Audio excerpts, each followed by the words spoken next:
My son once said I embarrassed him just by existing. He was 25, successful and cruel in that quiet, polished way the young learn from the rich. That night, he blocked my number. 20 years passed. Not a single word. Until last week when the phone rang and I heard that same voice, steady, practiced, and hungry. "Dad," he said, "we'd love to have you for Christmas." Love. I almost laughed. Love doesn't wait 2 decades and a lottery headline to remember my name. But I said yes, because this time I was the one holding the surprise. Don't forget to subscribe to the channel and comment where you're watching from. I was standing at the kitchen window in Omaha with the faucet dripping into a steel sink that had seen better years. The radio was low. Some holiday classics that never reached me anymore. In the corner, the old wall clock ticked and my pocket watch lay open beside the coffee mug. It had been my father's. The crystal was a little fogged from age. The second hand made a faithful loop and a half, then the phone rattled the counter like a small tremor. My hand moved before I could think. It knew the shape of that number even though it had not seen it since the age of payphones and paper maps. I let it ring once more. I told myself I would answer without anger. I told myself to keep the voice even. I told myself a lot of things that did not matter once I heard him breathe. Dad. He let the words sit there. Polite. Safe. As if it had not been buried under winters and birthdays and surgeries and coffee cooled alone. "It's been a while, Dad. A while. That's one way to measure 20 years. He gave a soft laugh that felt practiced. I could hear the room around him. A house that did not know me. A life that had learned how to live without me. He said he and his wife had been talking. They wanted family around the table this year. He said the boys would love it. He said we should let the past be the past. My pocket watch had stopped when the call came in. I pressed a thumb to the crown, and the second hand refused to move. A stillness inside the stillness. I looked at the street beyond the glass. The air was the color of nickel. The first fine grains of snow chased each other across the pavement and disappeared. "I am surprised to hear from you." My voice sounded like someone else. Someone who had learned to flatten his weather. "Are you sure you have the right number?" Of course. He was all warmth now. He had seen the article. He did not say it. He let it hang there. I let it hang a little longer. "You're still in Omaha?" "I am." He cleared his throat. "We were thinking 6 on Christmas Eve. You know how the boys go to bed early. We can make it easy, casual." He described a table I had never sat at and a house I had never walked through. He described a neighborhood that might as well have been the moon. I took my time. I made him wait with me. "When you blocked me, you were 25. You told me I embarrassed you just by breathing air you could have used for better things. I said that without weight, not to wound, only to keep the record intact. Dad." He pulled the word out again, like a spare key. "I was young.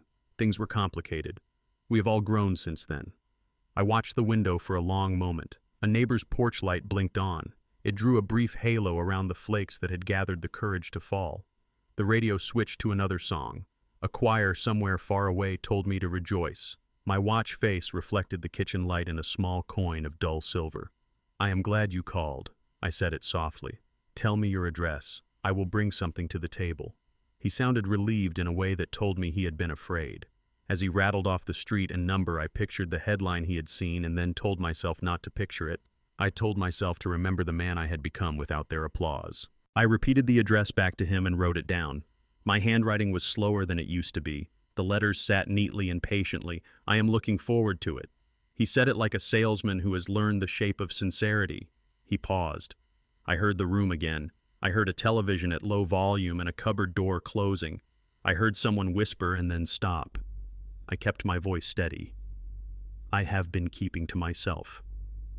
I do not read the papers the way I used to. You said Christmas Eve at 6. Yes, we would love that." He hurried a little. I could feel him searching for the next safe sentence. "We should catch up before then. Maybe talk about plans. Maybe make sure we have everything we need. We will have what we need." I said it gently and let the silence continue the sentence. "Tell the boys I will see them soon." "All right. Great." He sounded younger for a heartbeat, like he had when he was 10 and asked if I could stay 5 more minutes at the park. Then the mask returned. He wished me a good night, said he had another call, and said he would text me the directions to make it easy. He thanked me for saying yes. He thanked me twice. I set the phone down and listened for the click of the line freeing itself. The radio hummed, the sink dripped. Somewhere down the block, a car door shut and an engine turned over and moved toward a holiday it expected to enjoy. The pocket watch was still. I wound it carefully, and the crown resisted and then yielded. The second hand caught and began again. Tick by tick it found its circle. I breathed with it for a while. I let my own pace reset. I washed the coffee cup. I dried it with the old green towel with a fraying edge that had belonged to nobody's memory but mine. I wiped a ring from the counter where the mug had been. I opened the cupboard and took down a small notebook that I kept behind a jar of dried beans. I wrote 2 words. Christmas Eve. I wrote his address. Then I closed the notebook and put it back behind the beans where I kept facts I could trust. I did not think about love. I thought about distance. How can it be a measurement? How can it be an answer? I thought about the phone that had not rung when I woke from anesthesia. I thought about a birthday cake I ate 2 slices of because I did not have anyone to help me with it. I thought about all the ways a man can learn to live without applause and how he can end up better for it. The snow began to pick up. In the streetlight, the flakes looked like ashes rising instead of falling. I pulled on my coat, the heavy one that kept out the wind that came at you sideways. I stepped out onto the porch and let the cold find my face. Across the way, a woman walked a small dog that did not want to be there. We nodded. We were strangers who had made our separate peace with December. In my pocket, the watch ticked against the fabric. Each sound was a small permission. Go slow. Breathe.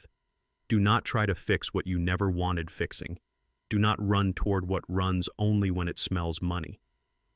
When I went back inside, I turned down the radio and stood in the quiet. I remembered the way he said dad. He had always known how to put shine on a word. He had learned that from someone who liked expensive rooms and overcoats that looked like armor. Not from me. I had taught him how to hold a wrench without stripping a bolt, how to listen for a noise in a used car and know if it was worth the price, how to fold a map so it would open where you needed it when the road went dark. I set the phone on the table again and watched the little screen until it slept. I waited for the text with the address even though I had already written it down. The message arrived. He added a smile I had never seen him wear in real life. He wrote, looking forward to it. He wrote, so glad you are coming. He did not write what brought him back to me. He did not need to. I sent back a few words. Thank you for inviting me. I kept it plain. I did not add warmth. I did not feel. The green bubble left and returned. He sent a thumb raised in approval. I turned the phone face down. In the living room, a cardboard box sat beside the chair. I had not opened it yet. The man from the claims office had sent it with his congratulations and too many forms. Inside, there were things meant to announce a life. I did not want an announcement. I wanted accuracy. The same way a ledger wants a number in the right column and a signature that means something. I did not tell my son about any of it. I did not tell him what the number on the form said. I did not tell him anything I did not have to. I had learned the math of silence. It had taken me 2 decades. It had cost me a kind of loneliness that grows bark and stops bleeding when nicked. It had given me something else in return. Clarity, the kind you feel in your bones when you step out into crisp air and your lungs make a small cloud and then another. The kitchen light threw a soft square onto the floor. I stood in it until my feet were warm. I checked the lock on the back door out of habit. I looked one more time at the words in the notebook even though I knew them. Then I put the notebook away and the beans in front of it. I turned the radio off completely. Before bed, I took the watch out again. I wound it 3 turns. I listened until I was sure the seconds were not going to fail me. Then I set it on the table and went to pull the curtains. As the fabric came together, the first real flakes began to fall, the kind that commit, the kind that stay. I heard the tick of the watch continue in the dim. I heard it find its way through the room like a steady footstep leading me down a hallway I had walked for years. I felt the edges of the day soften. Nothing had been fixed. Nothing had been forgiven. It did not need to be. The call had come. The ice had cracked. That was enough for a beginning. I reached for the lamp and paused with my hand on the switch. The phone lay where I had left it. Face down. Quiet. I let it stay that way. I turned the light off and listened to the watch for a breath, then another, until the sound was one with the snow against the window and the sink that had finally stopped its drip. Only then did I set the day aside. Only then did the room settle into its right size. I slept with the watch under the pillow like a child might hide a treasure. When I woke before dawn, I knew what I had known the moment I heard his voice. I would go. I would sit at his table. I would bring nothing they could spend. I would bring only what time had made of me. I would let the quiet do the work I had once tried to do with words. I would answer their love with the only measure that counts. I placed the phone back on the table. The pocket watch ticked. The window fogged a little from the heat of the radiator. Somewhere in the city, a plow groaned and dragged a new edge along the street. I almost smiled at that. There is a sound a blade makes when it meets packed ice and changes it. It is not loud. It is final. I set the phone down flat. The watch found its rhythm. And outside at last the snow began. The last time I saw my family whole, the snow was falling then too, but it did not feel this cold. The glass on the back door had hazed from our breathing as we argued into the evening. The house was still familiar in the ways that make you think a home can hold you together by force of habit. The thermostat hummed. The hallway light threw a soft oval on the floor. From the driveway came the tired crunch of tires over old ice. I remember the way Linda lifted a suitcase onto the bed as if it weighed less than the years that led to it. She had always moved with a clean economy. Clothes folded in precise rectangles. A list on the dresser with boxes she had already checked. The closet door stood open. Hangers faced one way like soldiers obeying a quiet command. Her hair fell forward when she looked into the suitcase and smoothed a dress I had never seen her wear. Outside, the wind shifted and our mailbox creaked on its hinge. Some sounds cannot be unlearned. That creak still visits me in small hours. You and I cannot keep pretending this is what a life should look like. Her voice was even. Even voices can cut more than the ones that shout. I stood in the doorway with one hand on the frame.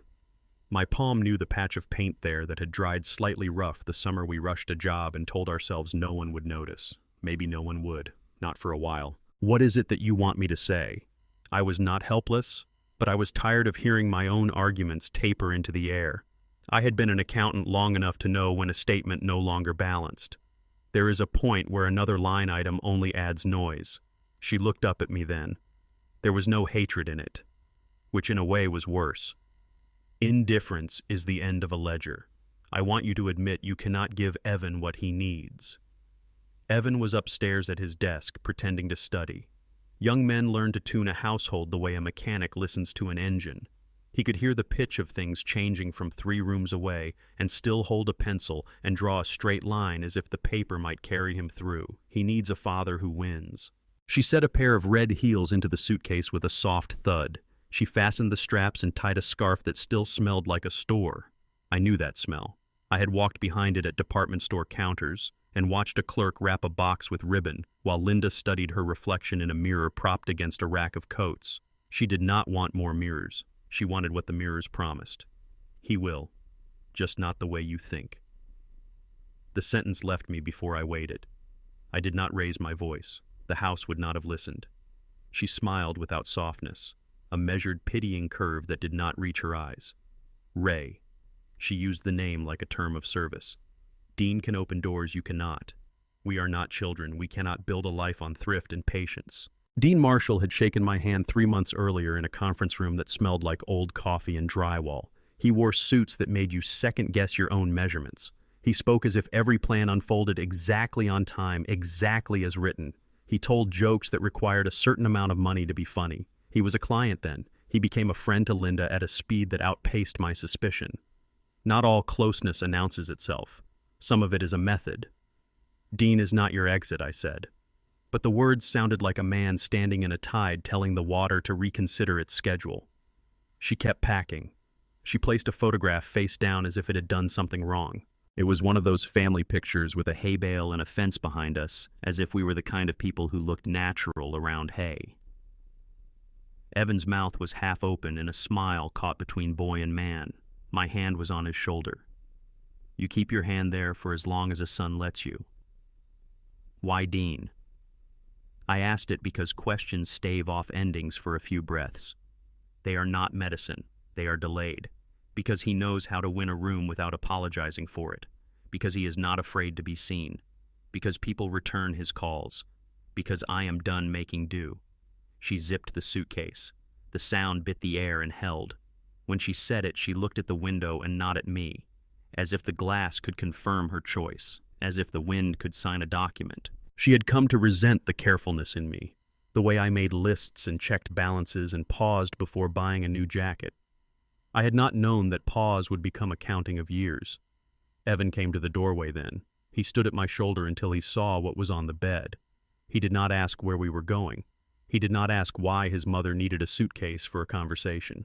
He knew enough to know what the suitcase meant. His jaw worked like he was testing a bad tooth. He looked at me for an answer I could not give, and then looked at her for permission I would not give. "We will talk after I drop your mother off." I tried to speak in the steady way you use to guide a car out of a skid. He nodded in a way that told me a piece of him had already moved to a place where my words could not follow. Linda lifted the suitcase. Evan took it before I could. He carried it downstairs carefully like something fragile and set it by the door. He had always been careful with things.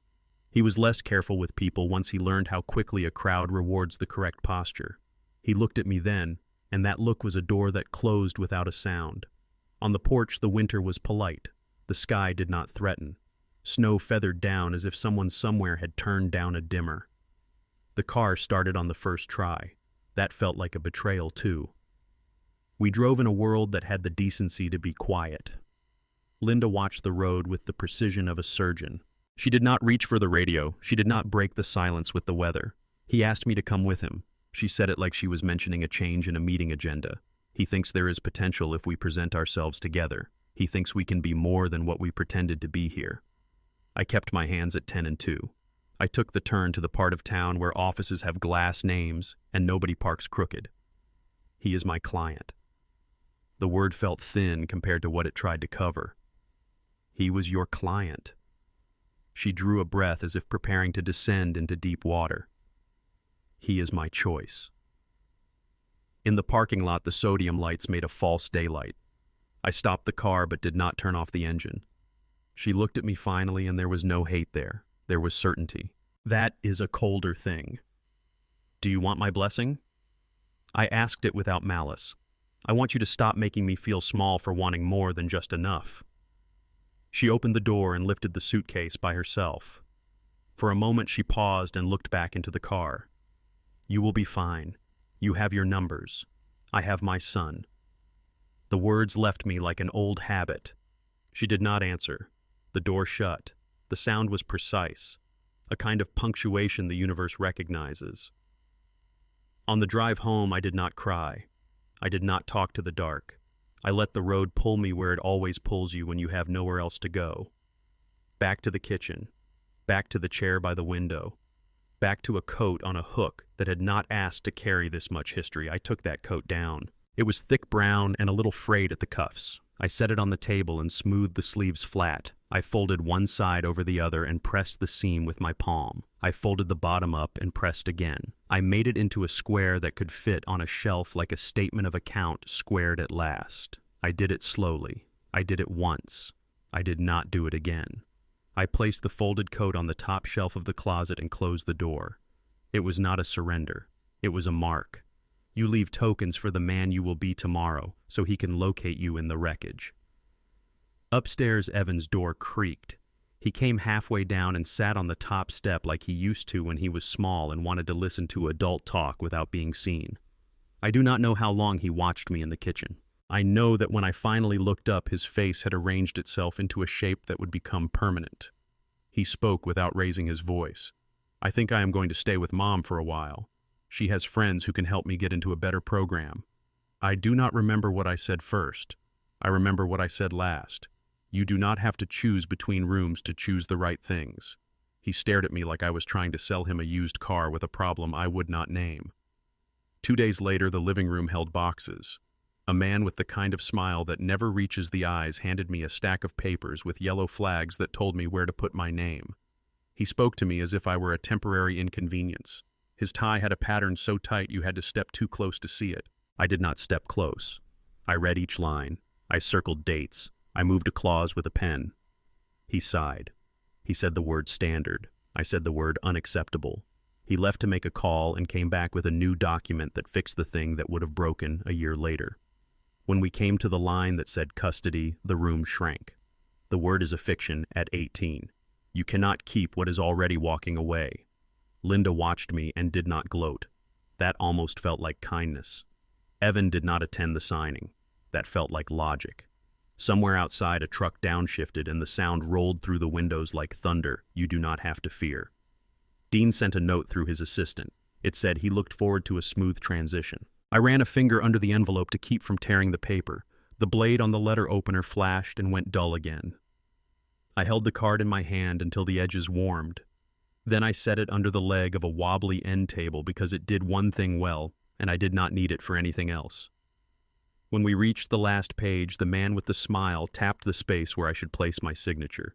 Before the pen touched paper, I heard the soft sound of a door closing down the hall. Linda had left the room to take a call. I watched the doorway for a second that felt longer. I lowered my eyes to the line. I signed the name that had paid mortgages and tuition and dentist bills and dog food and oil changes and vacations we pretended we could afford. The pen moved smoothly. It made a sound like a fine saw through dry pine. He took the papers and shuffled them with a neat slap against the table. If there is a moment when a marriage ends, it is not a gavel. It is the sound of a pen making itself useful one last time. The man stood. Linda came back in. We all shook hands as if nothing had happened that could not be ironed out with good manners. Then they left. The house took its breath again like a swimmer reaching air. Later, when I opened the closet, the folded coat looked back at me from the top shelf like a witness with no reason to lie. I did not put it on. I did not unfold it. I only placed my hand on the wool for a count of 5 and took it away. It has lived there since. A record for no one but me. Years would pass. Rooms would change. I would learn new ways to add and subtract that had nothing to do with money. Dean would call me by my full name one afternoon and ask if I had a minute.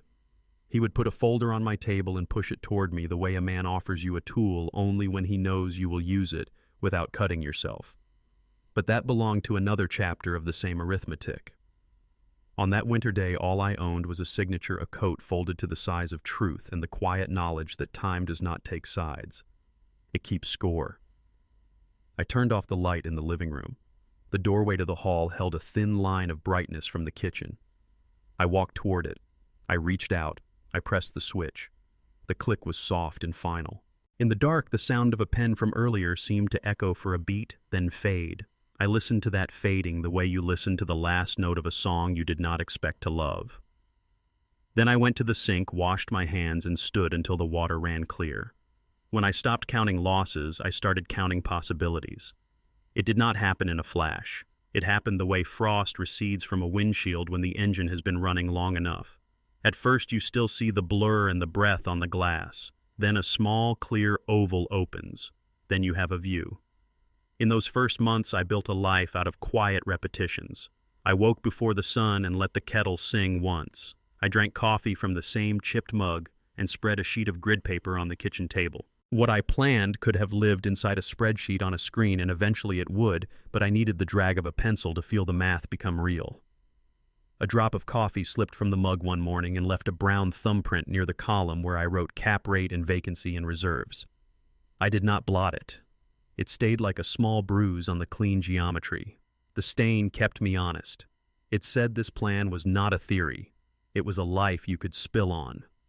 I read the county notices over lunch breaks and the classifieds that other people said already belonged to another era. A man who has been left learns to hear faint signals because the loud ones belong to other rooms.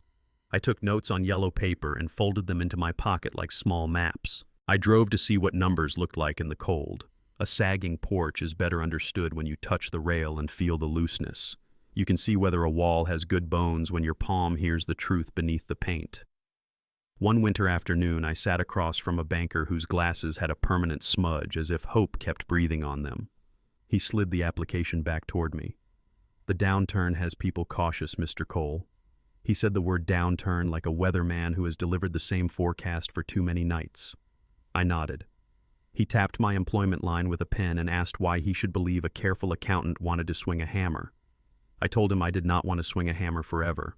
I wanted to swing the momentum of my own life. I showed him the math for a small duplex on Birch Street. I showed him a rent roll that did not brag and an expense sheet that included everything people forget when they are in love with an idea. Snow removal.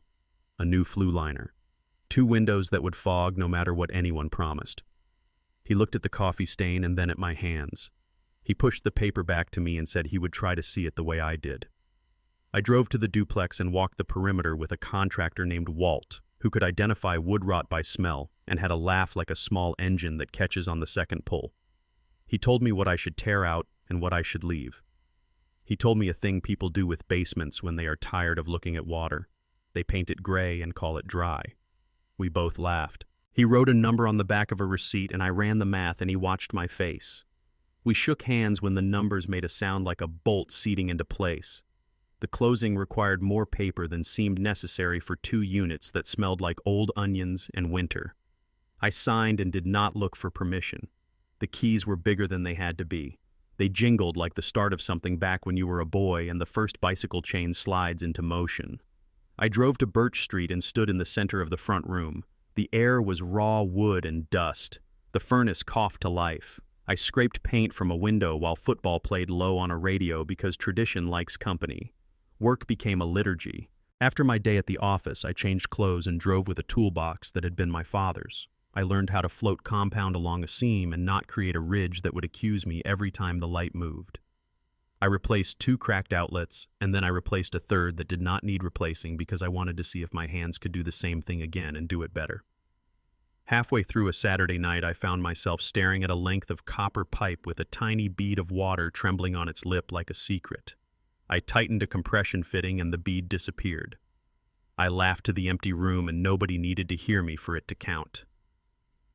One evening, the doorbell rang and a young couple stood on the stoop in jackets too light for the cold. They held hands as if they were carrying a third person between them. She spoke first and said she had seen the sign. He said they could fix small things and pay on time. He said he worked afternoons and could mow and shovel if the rent reflected it. I showed them the rooms. I did not sell. I told them what still needed doing. I told them the hot water took a minute in the mornings. I told them the basement was honest. They nodded and looked at one another. They did not look at their phones. We stood at the counter and filled out a form. They handed me a deposit that weighed a promise. When they left, I stayed in the empty kitchen and touched the place on the laminate where a previous tenant had burned a lazy circle with a pan. My pencil made another line on the grid. Income. Not a wish. A line. Somewhere in those years, Dean called. It was a Thursday because the radio was playing a program that could only be on Thursday. You still believe in numbers. His voice carried a civility that men cultivate when they have learned to live with their choices. Only when people stop making sense. I held the phone against my shoulder and kept painting the last sill. He laughed once.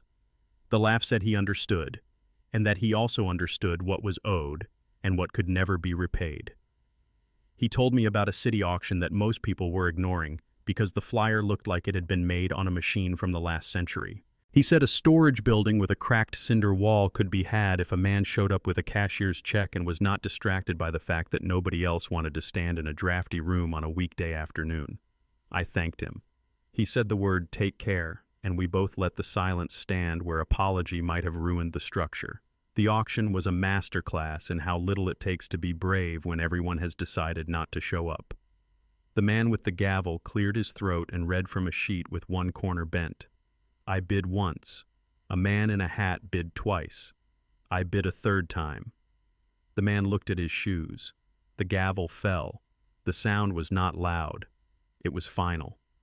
I stood there with a folder and felt a life tilt 2 degrees toward a better slope. It is amazing what a small angle can do over distance. I did not become rich. I became solvent. There is a difference. Solvency is not a headline. It is a sigh at the end of the month when the bills are lined up like well-behaved children. Solvency lets you fix a car before it leaves you on the shoulder. Solvency makes room for decency. I kept my day job and my routines. I let the properties accrete like rings in a tree. One duplex became three, three doors became eight. I hired Walt for the things that required a license and experience, and I did the things that did not. I learned how to tell if a tenant's story could share a house with my boundaries. I learned to say yes and to say no and to say it early. On Sundays, I sat with the coffee-stained spreadsheet and ran the numbers backward just to see if I had lied to myself anywhere. I dropped rents in the model to test a storm. I added a roof. I added a new water heater and the week of inconvenience and the cost of takeout for a family of 4 who would need a hotel room because the hot water would be off. I found satisfaction in telling myself the cruelest version of the future and still seeing a path through. I did not expect applause. I found the discipline I had once used to love people who did not love me back now had better uses.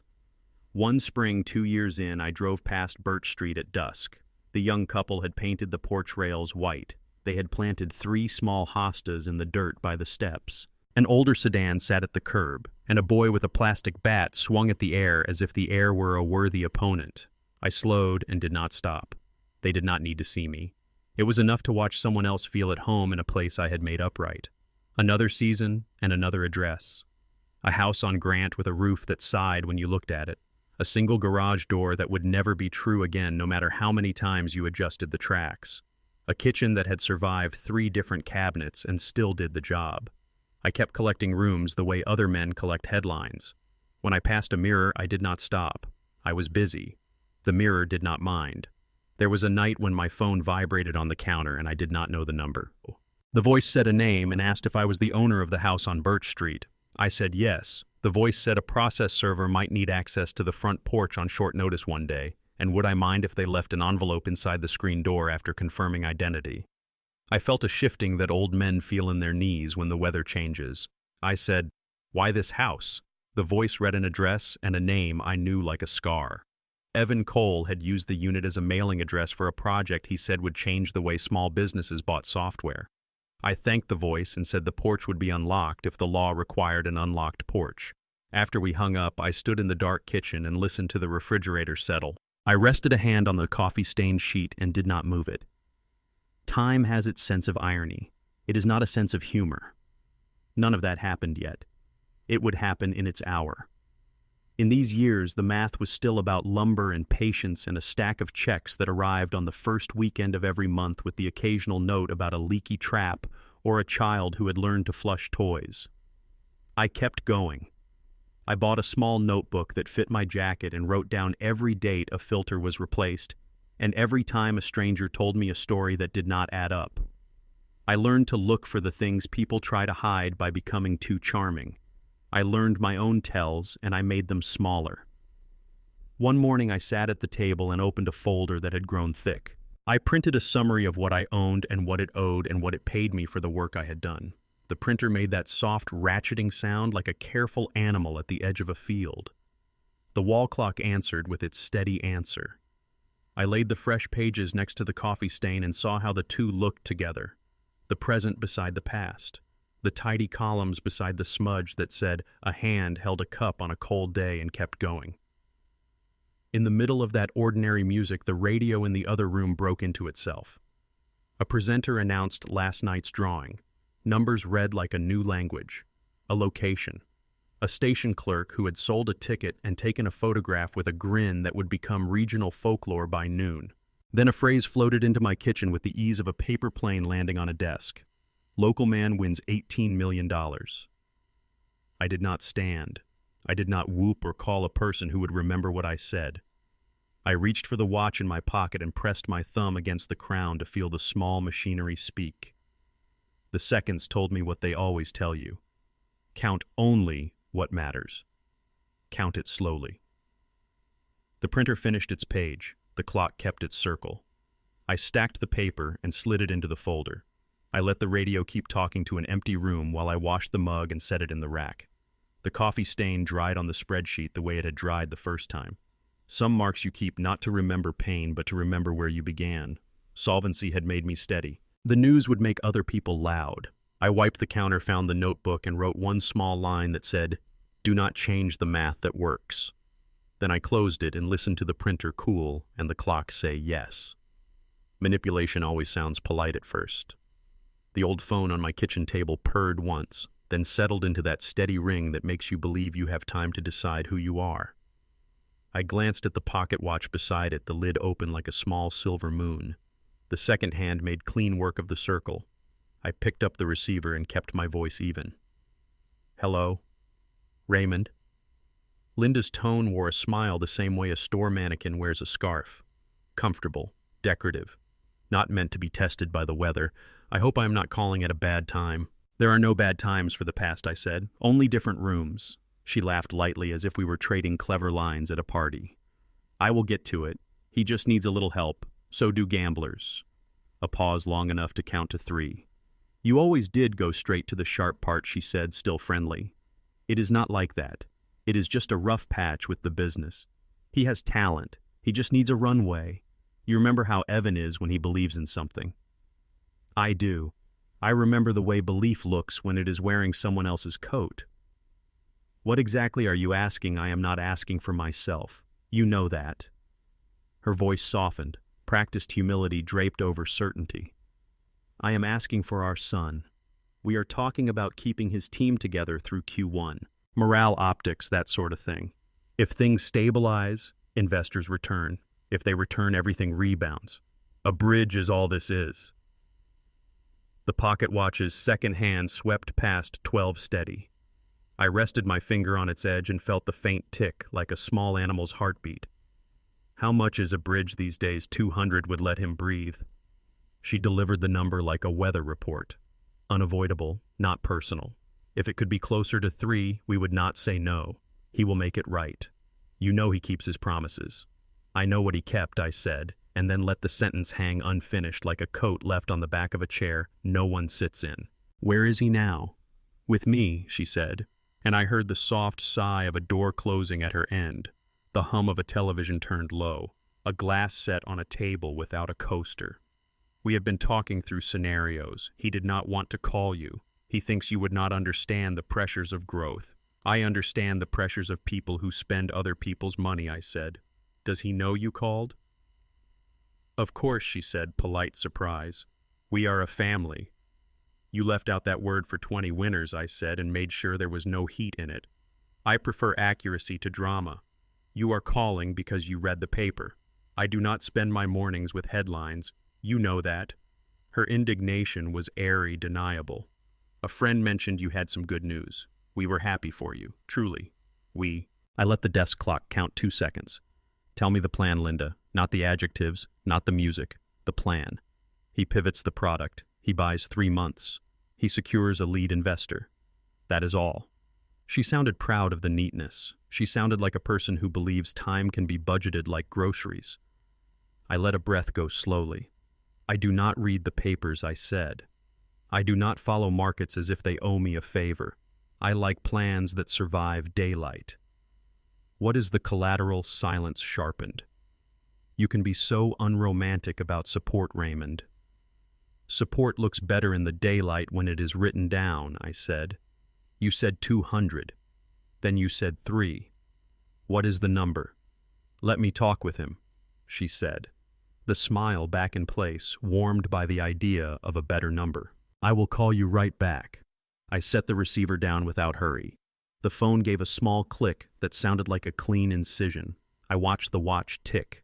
I watched the kitchen window hold a pale sky like a bowl holds water. Out on the street, a delivery truck rolled past, slow enough to make the silverware in my drawer whisper. I did not move. Some matters arrive best when you let the air do the walking to the door. The phone rang again. I did not count the rings. I lifted the receiver and heard her inhale as if beginning a prayer.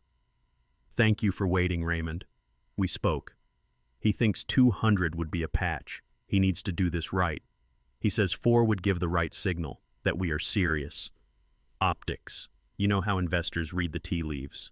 In the background, through the soft carpet of her voice, I heard it. A breath, not hers.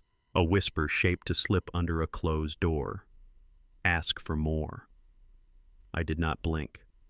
Of course, I said, as if agreeing with a weather forecast. "Tell me about the team he needs to keep. They are essential," she said, quick and bright. "A CTO, a product lead, 2 engineers.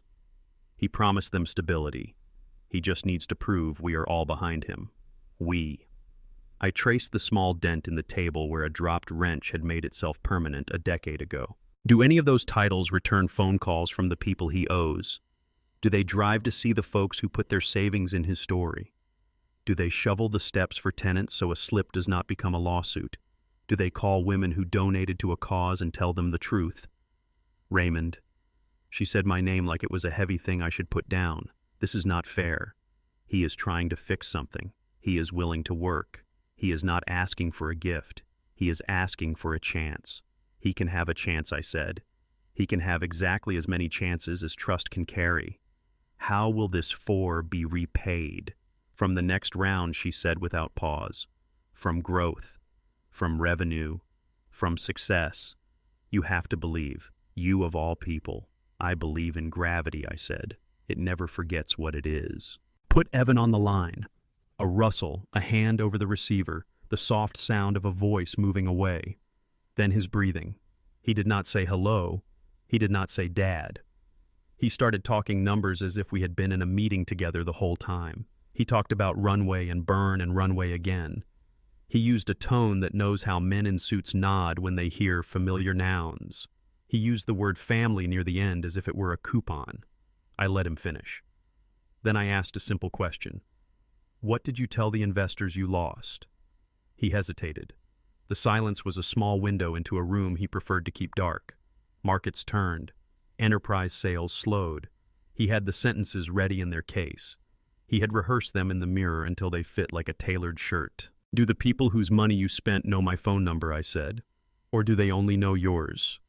A flicker at the edge of his breath. That is not relevant right now. It will be, I said, and kept my tone careful, unthreatening, unremarkable.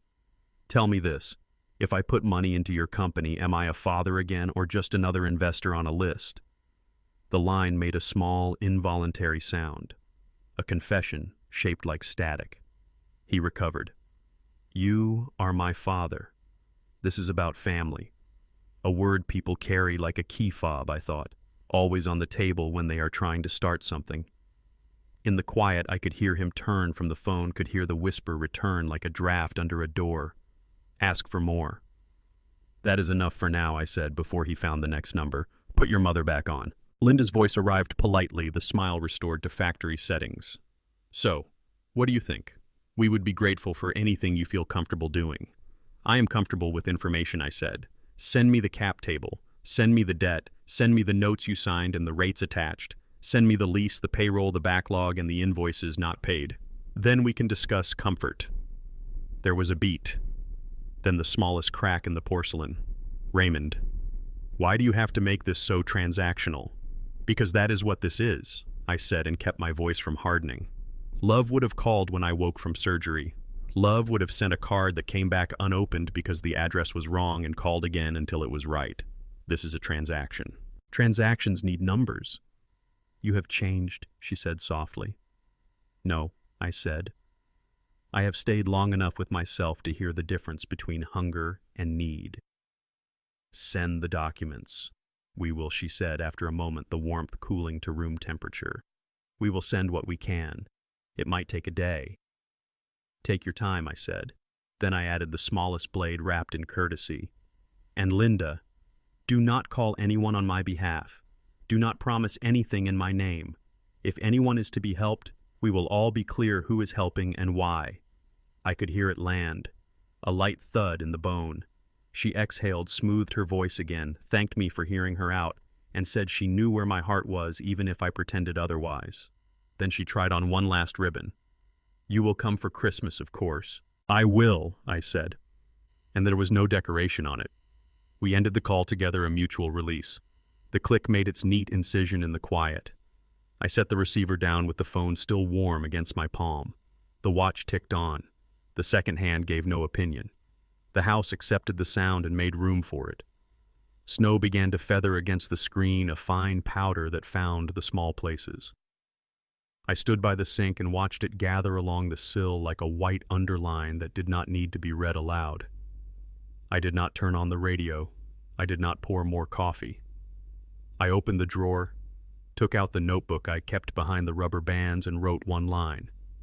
Ask for more. Then a second line. Send documents. I closed the notebook and slid it back into its place.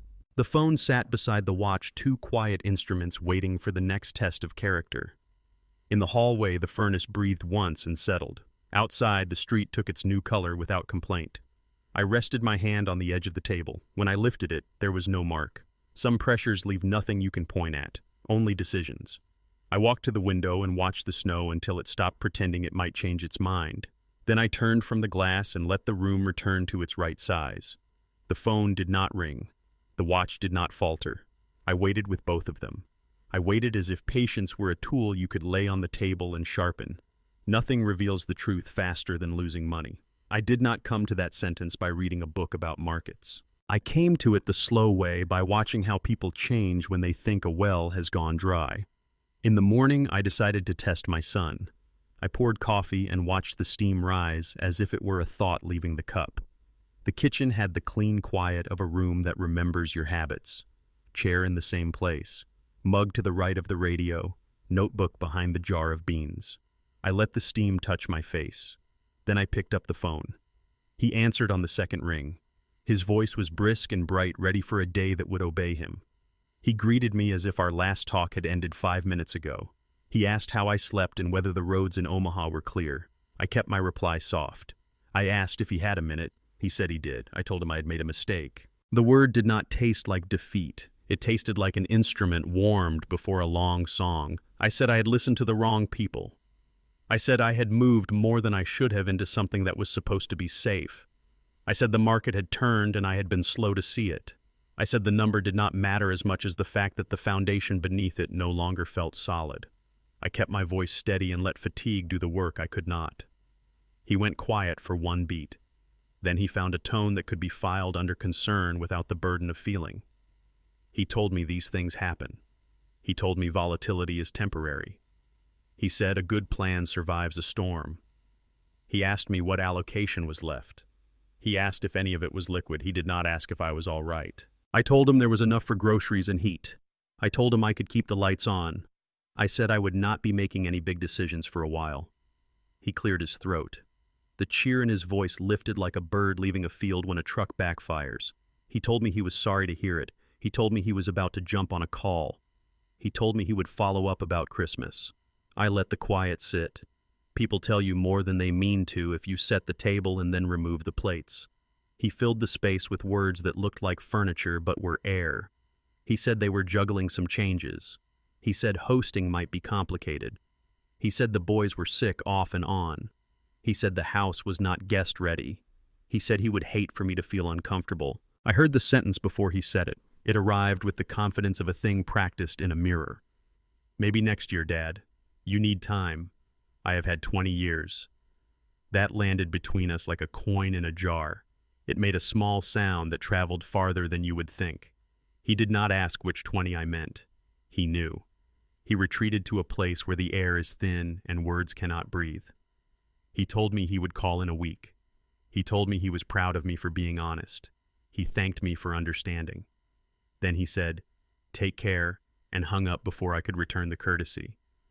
I listened to the dial tone until it forgot me. I set the phone down on the table next to the cup. The steam had thinned to a ghost. The room did not change, which is a sign that a room is trustworthy. Outside, a neighbor brushed snow from a windshield with the slow care of someone who knows hurrying only makes you wet. I stirred the coffee and did not drink. The surface barely moved. A ring of cooler brown drew itself where the cup met the air. I watched it form and thought about debt. Not the kind you write down, the kind that grows in the dark when love depends on a ledger it will never show you. Conditional love asks for payment in advance and refuses receipts. You can feed it for years, and it will stand there hungry with its hand out. I had fed it long enough. I stood and carried the cup to the sink. I turned the tap to a thin line and rinsed the inside until the ring let go and swirled away. The sound of water on ceramic is a kind of music. It cleans more than plates. It cleans a corner of the mind where bad arithmetic has been hiding. The phone was still warm when I picked it up again. I did not call anyone. I scrolled to a blank screen and let my thumb rest, then set it down. I took out the notebook and wrote 2 lines. He rescinded. I remained steady. I closed the book and put it back behind the beans. The first hour after the call moved quickly. I tidied what did not need tidying. I put a stack of mail in order by date. I wiped a counter that did not need a cloth. Then the second hour arrived and I set up a chair. It asked me to sit with it and look out the window without pretending to plan the entire future. I am old enough to obey when stillness makes a request. I thought about tests and what they reveal. As a young man, I believed a test measured what you knew. I understand now that the right test measures who you are. I did not test my son to hurt him. I tested him to stop hurting myself. If the answer was what I feared it would be, the kind of pain that heals because it ends a question. I went for a walk the way you go to a small chapel when you do not want to be seen praying. The sidewalks were clean where people had done their duty. Where they had not, footprints had found an almost safe path. I moved along the cleared edges of other people's work. A woman in a blue coat waved to me from a porch as she shook a mat. We were not friends. We were civilized.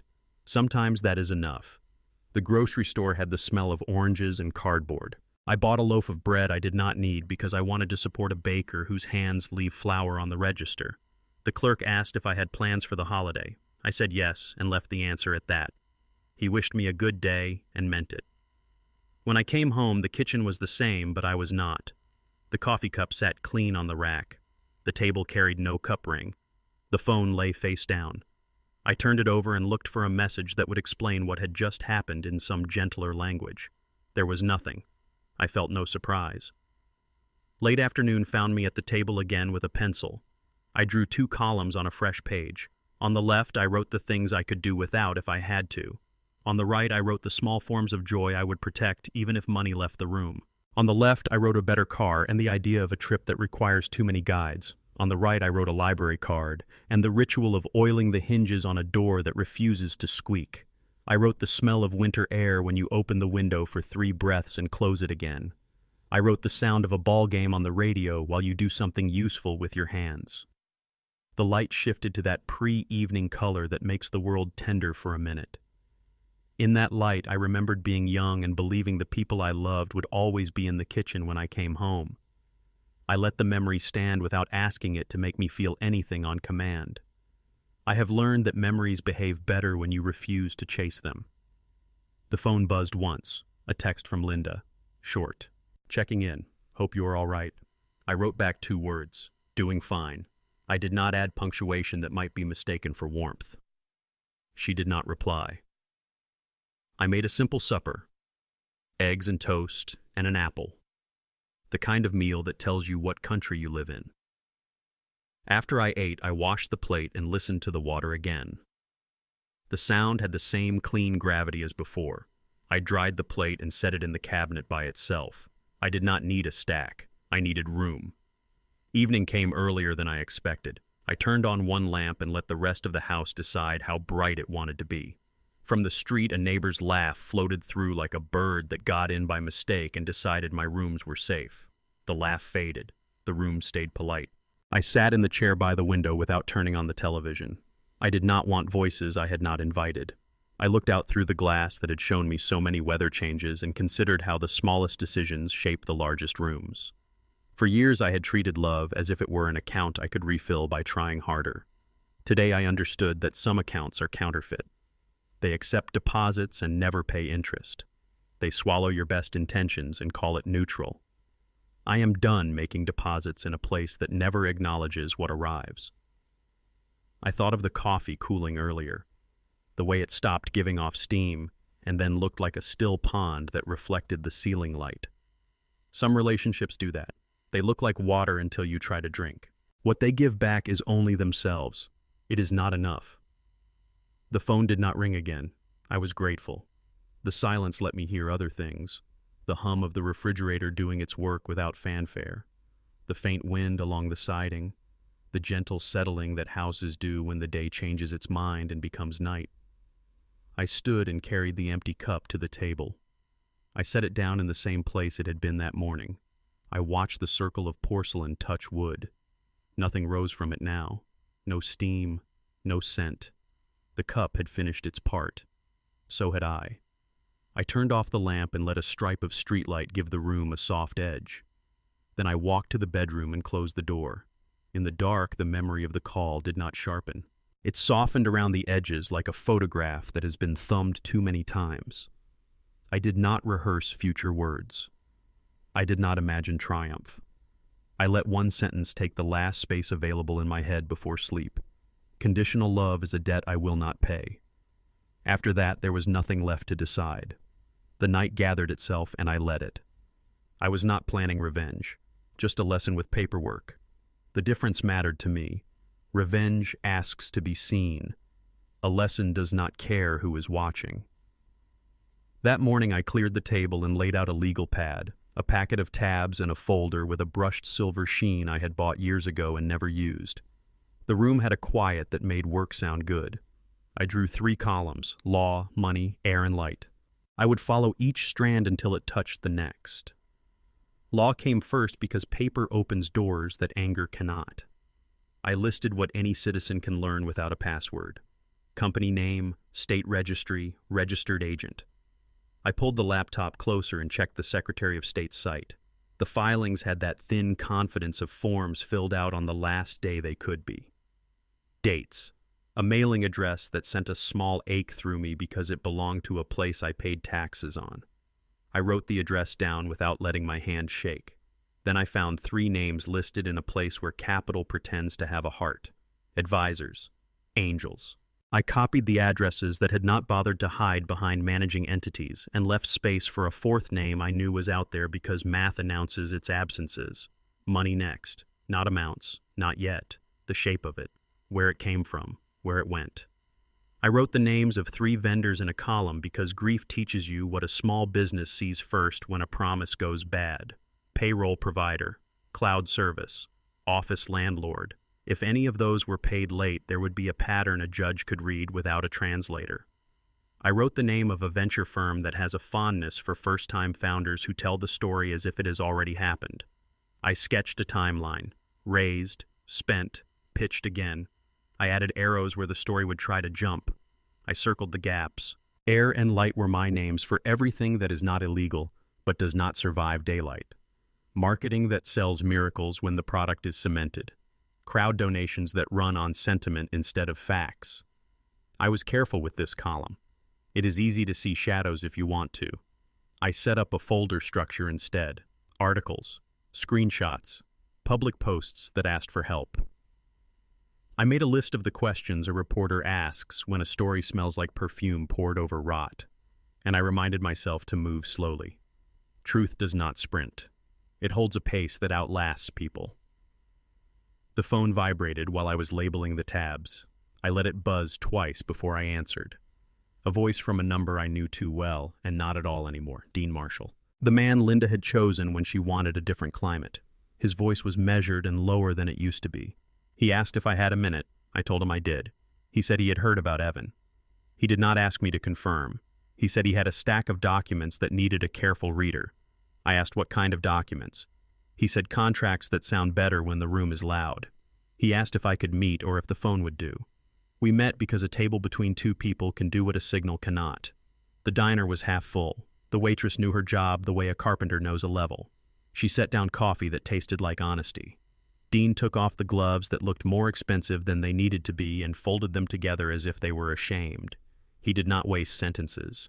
He told me there were notes and side letters and a convertible instrument that could turn a promise into a different kind of promise if you squinted and did not ask how long it took. He slid a manila envelope across to me. Its edge caught the light from above and made a thin blade on the table. He said, "This is not about hurt feelings.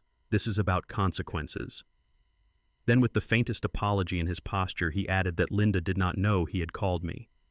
I opened the envelope and laid the top page flat. The familiar smell of paper and toner rose like an old friend. There were names and signatures and a date when someone believed their brilliance exempted them from gravity. There was a clause that would make a judge purse his lips. There was a paragraph that admitted far more than it meant to. I kept my face even. Dean said, "This is not revenge." I said, "No, it is record-keeping." He looked relieved in a way that said he had been worried I might make this a performance. He told me 2 investors had already hired counsel out of frustration that the man they backed had become difficult to locate. He said one of them would pick up on the first ring if I wanted to hand him a map. I made no promises and I took notes. He told me a name that belonged on my fourth line of the angel list. I wrote it down and drew a small box around it. I do not remember the last time I felt that particular kind of clarity. Not triumph, not spite. The clean sense of a ledger that is beginning to balance. We talked about next steps in the calm way men discuss fixing a roof before a storm that is already on the weather radar. I said I would confirm what could be confirmed from public sources. I said I would reach out to the people whose money was meant for building a thing instead of burning a vacation. I said I would not trade gossip. He agreed. The waitress refilled our cups and left the check upside down. I paid it. He thanked me. We stood in the entry where cold air sneaks past old weather stripping and shook hands without squeezing. Outside, he walked toward a car that knew the feel of valet tickets. I walked toward the kind that likes a shovel in its trunk. The air above the lot had that bright winter sting. It woke the small places behind your eyes. Back home, I placed the manila envelope inside the silver folder. The light caught the brushed cover and threw a pale bar across the table like a quiet verdict. I began building the packet. First, the public filings with notes in the margin that would let a tired clerk turn pages the right way. Then a one-page summary for anyone who needed a map and not a lecture. Then the contracts that made promises in one paragraph and confessed in another. I used the tabs the way a surgeon labels instruments so everyone in the room can remain calm. Law, money, air, and light. For the law prong, I called the clerk and asked procedural questions that sound like small talk until you ask the one that matters. If a person is to be served before a holiday, when should an attorney file the motion? How many days are considered reasonable? What happens when an address is a shell and not a house that receives mail from actual hands? The woman on the phone spoke with the patience of someone who mediates between hope and rules 8 hours a day. She told me what she could. She told me what should not be done. I thanked her by name and wrote down everything, including her tone. For the money prong, I set up a call block on the calendar that runs my life. 2 hours on a weekday when people like to return calls because they have not yet grown tired of their own voice. I started with the venture firm. I left a message that mentioned accuracy 3 times and offered a time and a number to reach me. Then I called the 2 names from the early round. One was a woman whose bakery had expanded fast and balanced on debt in a way that makes bread taste like fear, unless you get brave. She picked up. I told her who I was and why I called. I told her what I knew and what I did not. I asked for nothing. She said she had felt foolish and angry and then foolish for being angry. I told her there is no foolishness in asking a person to do what they said they would do. She said if I had information, she would listen. We agreed to speak again. The second name sent me to voicemail designed to keep people away. I left a message with my number and hung up. For air and light, I opened a folder and began what some people call watching. Public posts that mentioned fundraising for a personal crisis. Photographs of hospital bracelets that looked new and clean in a way that bracelets do not look after a day in a ward. Posts from supporters who were thanked with heart emojis and not receipts. I did not draw conclusions. I took screenshots with dates and left them alone. I called a friend who works near the administration at a clinic and asked how one verifies a story without violating a person. She told me what could be asked and what must be left alone. We ended with a sentence that sounds like a prayer for this century. If it is true, it will hold. I stepped back and looked at the table. The silver folder sat in the center like a quiet engine. To its left, the legal pad with its 3 columns and careful arrows. To its right, a small stack of envelopes with stamps already on them because action runs better when the small resistances have been removed. The house held the sound of a printer warming itself up. I printed a checklist because a list you can hold prevents heroics. The printer gave that soft ratcheting sound that used to comfort me as a boy when a machine did what it promised. I placed each page under the clip of a board and felt the slight give as paper met pressure. There was one more call to make. Not to a court, not to a firm, to a person who had never asked me for anything except accuracy. Walt the contractor answered with the same small engine laugh. I asked him if he still knew the names of 3 process servers who prefer to work in shoes that do not squeak. He gave me 2 and told me a story about the third that made me leave a blank. I thanked him and wrote the names under the law column. I have not yet used them. A schedule is a spine for a body that is not ready to run. As the light outside went thin the way afternoon does in this season, I laid the last page of the packet on the stack. I aligned the edges. I lifted the stapler and pressed it down. The clean punch of metal through paper and the small curl at the back felt like the sound a door makes when it has been hung plumb. The click echoed in the room and then became part of it. I slid the packet into the silver folder and closed the cover. The brushed surface caught the glow of the lamp I had clicked on without thinking. The circle of light on the table was modest and exact. I stood for a time without moving, the way you stand in a workshop when you have squared a frame and know the next steps will be easier because the first one was true. The phone lay face down. The radio was silent. The house breathed the way houses breathe when they trust their owner to keep the weather where it belongs. I thought about the word justice and how it has ruined itself by asking to be filmed. I prefer a quieter word. Balance. A ledger finding its line. A room returning to its right size. When I finally sat, the chair made the small complaint wood makes to remind you it is alive. I opened the folder again and read the first page as if I were a stranger charged with doing the right thing at the right time. I corrected 2 words and underlined a date. Then I closed it and left it where the lamp could keep its pale watch. The rest of the house dimmed around that circle. It looked like a small harbor holding one responsible ship. I was not planning revenge. A lesson with paperwork. If delivered well, it teaches without speaking. And even when it travels in silence, it has weight. It lands where it should. When the first domino falls, it never asks who pushed it. It just leans, gives up its balance, and teaches the next piece of wood how to listen. That morning I stopped listening for permission.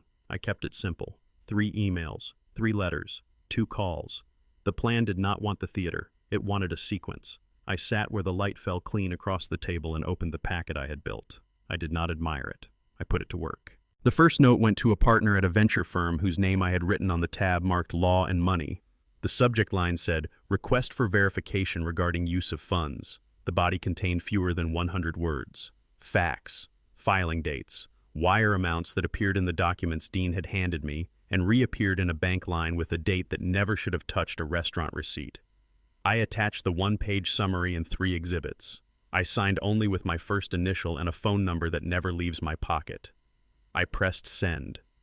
The computer answered with a small whoosh that sounded like a door closing between rooms where truth prefers to live. The second note went to a man who had baked himself into the city's small business network by backing what he called the next Nebraska. He had once stood at a charity breakfast and told a room that believed him that the founders were the last honest poets. My subject line to him was shorter: location of the person you are looking for. I included the address that my hand had written with care the day I discovered that my son had used one of my properties to build a mailing list. I added a line that said, "Service can be accomplished at this porch without confrontation." I pressed send. Another whoosh. Another piece leaned. I dialed a number I had written at the bottom of the law column. The process server answered from a street with wind in it. "You want it done before the holiday." His voice was flat with the comfort of a man who has handed strangers envelopes on porches that smelled like gravy and fear. I told him yes. He asked me to read the address twice. I did. He said he liked early evenings because the doors open when the dinner smells are strongest. We set the time by saying it plainly. I asked for confirmation after the service. He said the word copy and hung up without ceremony. That is the language of men who bring paper to people who made promises without it. It was the third email that brought the first twist to the surface. I sent it to a name from the earliest round of backing, Michael Alvarez. I wrote that I had documents suggesting a misrepresentation of milestones and asked if he preferred a secure link or a sealed packet. His reply arrived faster than a human can read. "Call me." He included a number that starts with the area code you find on old money. He picked up on the first beat. He asked if I was the man who had been quietly collecting facts. I said I was a man who respects accuracy. He laughed once and said he had married a woman who used to sit in Linda's book club and that he had heard my name in a tone people reserve for second thoughts. He said her name, Teresa. I knew the laughter she carried. I had poured coffee for it once and listened to stories about novels no one finished. He went on. "I believe you and I have known the same weather," he said. "Send what you have. If it is what you think it is, I will multiply your efforts." I did not say yes to the music in that offer. I said yes to the math. I sent him the link with 4 documents and a short note about service to be attempted at the porch that used to be mine, and I added a list of names of the people who had not yet been warned. The whoosh felt heavier this time, as if the air itself were learning the weight of follow-through. I left one voicemail that afternoon. It was not for a firm. It was not for a reporter. It was for a man who had spent weeks ignoring the calls of the people who put their hope in his calendar invites. I kept my voice low and even, as if I were reading a list of groceries. Consider this my Christmas card. It is time to answer your peers. Then I hung up before the sentence could do anything except land. The letters were a different kind of music. I took them to the post office because a counter and a clerk gave me a moment of spine. I asked for certified and watched the small green cards get stamped like passports for pieces of truth. The clerk did not ask what was inside. The clerk knew better than to slow a flow once a citizen had decided to stand up straight. I thanked her and slid the envelopes into the chute. The sound they made was not loud. Metal on metal. Then nothing. I walked out under a sky that had done its best to be iron for a week and had finally given up. The clouds were already lighter by the time I reached the car.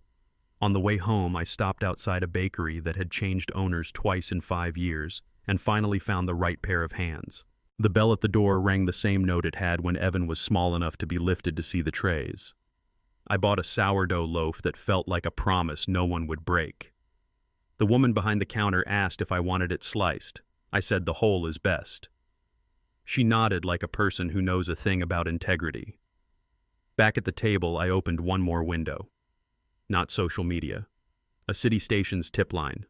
The page asked for names and phone numbers and optional documents. I chose an option where names would have made it about me. I chose required where documents would make it about the fact. I told them what any reporter's blood knows to be news. A pattern of fundraising around an illness that could not be confirmed by any public record timed perfectly with pleas for a son's business and a series of investors who had been served nothing but adjectives. I included the receipts which anyone could find without trespassing. A bracelet that looked too new. A photograph of a waiting room that still had the manufacturer's sticker on the side of the chair. I added a line that said, "Check the address on Birch and the mailbox that keeps receiving certified mail for a man who pretends he is not home." I pressed send and watched the whoosh again. It sounded like breath finally leaving a room that had been holding it for too long. The phone rang less and chimed more as the day leaned into the evening. The partner at the firm wrote first. "Call me now." I did. He did not waste heat. He said he had a team that would freeze the accounts they could and post papers at the addresses I had provided. He said the words emergency motion, and he said them as if he had sharpened them for years. He thanked me without thanking me. He said they would take it from here, and then he asked me a question I had not expected. "Why are you doing this?"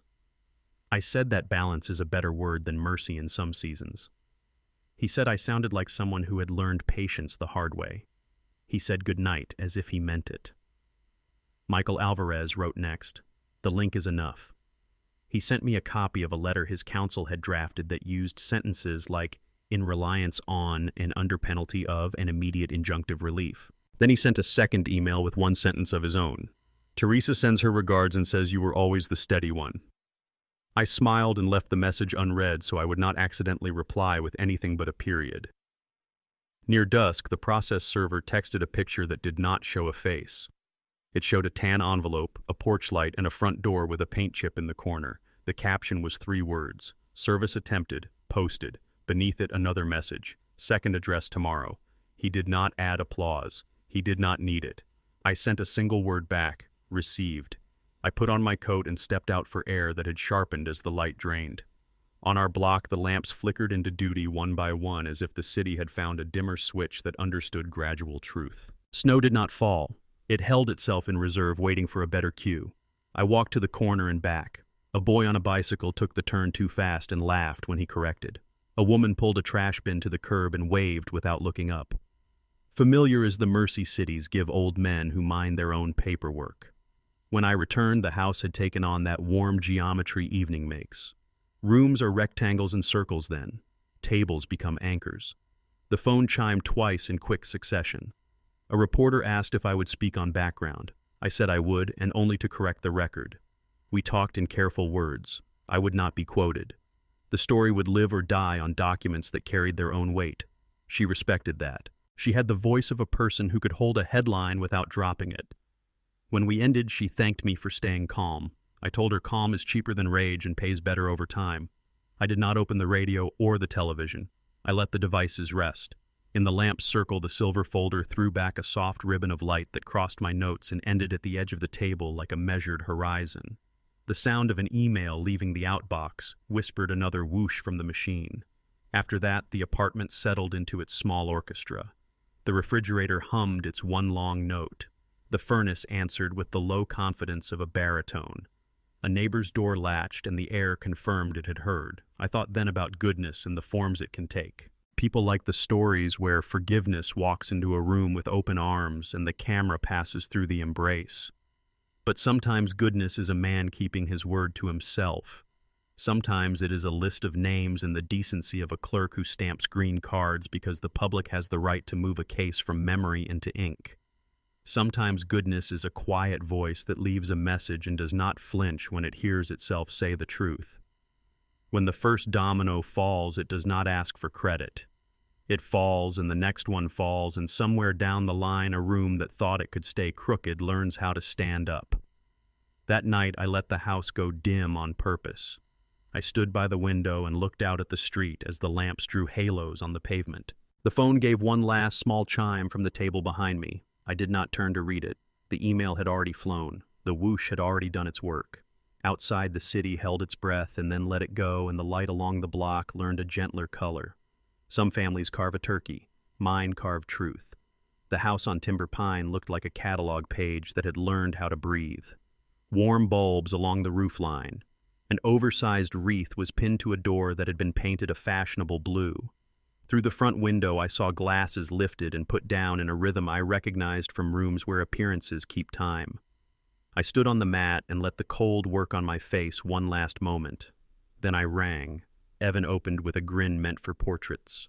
He said "Dad" as if he had practiced saying it in front of a mirror and liked the version where he looked generous. Linda was behind him with a hostess smile that fit snug without pinching. There was the polite rush. "Let me take your coat. You made it through the roads." We started late because the green beans decided to be difficult. The dining room was bright. Silver looked like it had been ironed. A playlist murmured something seasonally correct in a key that asks nothing of you. I took in the table the way a carpenter takes in a frame. 6 place settings. 2 chairs that did not belong, borrowed from somewhere else in the house and pretending they had always lived here. 3 small candles unscented because someone had learned the lesson about onions fighting with pine. The turkey sat in the middle as if it had a speech to make. Evan handed me a drink and tried to be casual. "We are glad you could make it.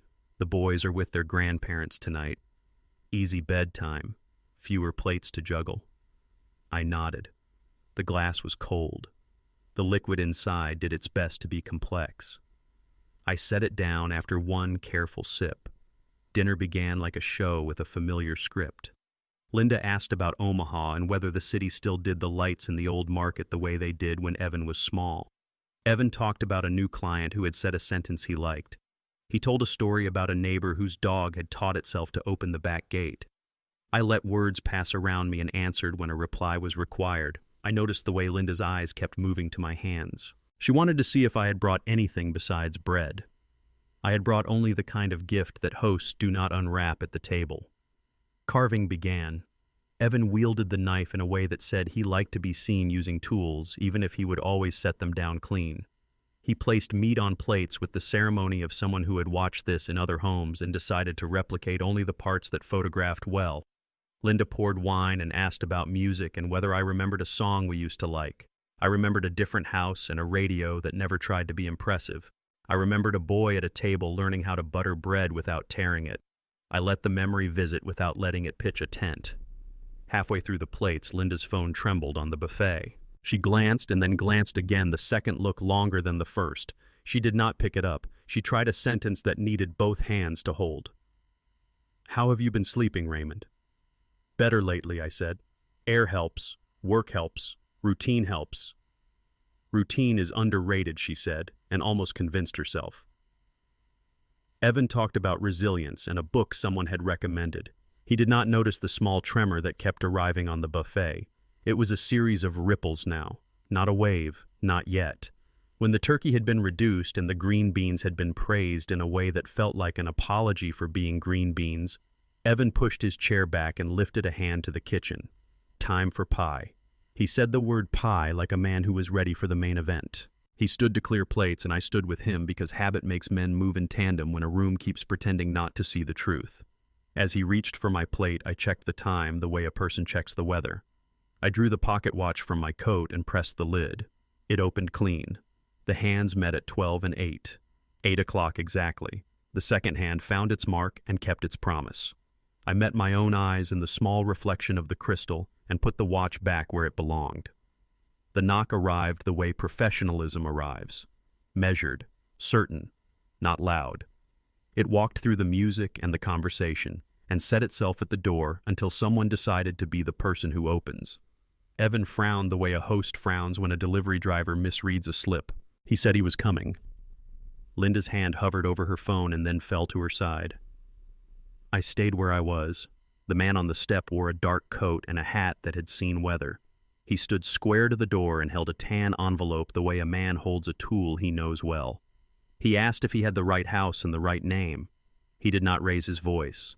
Evan answered yes, and then said, "Wait," as if wait were a magic word that could make papers forget their destination. The man repeated the name. He repeated it like a professional does, with the kindness of precision. Then he held out the envelope and said a sentence that has ended more holidays than bad gravy. "You have been served." Evan reached and then pulled back as if the paper had heat. The man placed it in his hand anyway with the care of someone who knows that civility is a shield. He turned to go. He did not apologize. He did not linger. The door's soft weather stripping caught and then sealed. Music remembered itself and tried to continue. Linda spoke first and found no stepping stones. "This cannot be happening." The sentence arrived naked without a costume. "It is just punctual," I said. "Truth often is." Their silence froze. It did not need color to make its point. Evan unfolded the first page and then the second, and then stopped on the third as if the words had weight. He looked up at me and then looked down again. He tried to find the part where the narrative changes the ending and discovered there was only the ending. Linda moved around him to read over his shoulder and gasped like someone who has tripped in a familiar room and cannot believe the furniture was always there. She started to speak, and her phone took the opportunity to tell the truth out loud. A chime, another, then a chorus. She picked it up because habit is stronger than training when a story breaks. The lock screen was a kind of confetti, messages from names that had once written hearts and now wrote questions. A notification from the station she watches in the morning, cheerful even when delivering storms. She touched one and the room filled with a tone reporters use when they have facts and the courage to state them. Lincoln area woman accused of misrepresenting illness for online donations. The caption slid along the bottom of a video that showed photographs I recognized. A bracelet that did not look like a bracelet after a day. A waiting room that looked staged, like a set with a chair whose price tag had never been removed.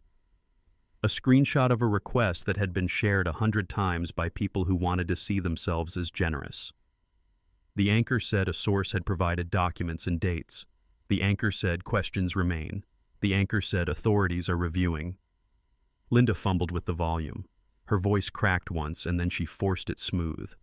"This is a misunderstanding. Someone is trying to hurt me." She tried to hand the phone into the air as if it could accept her version and make it stick.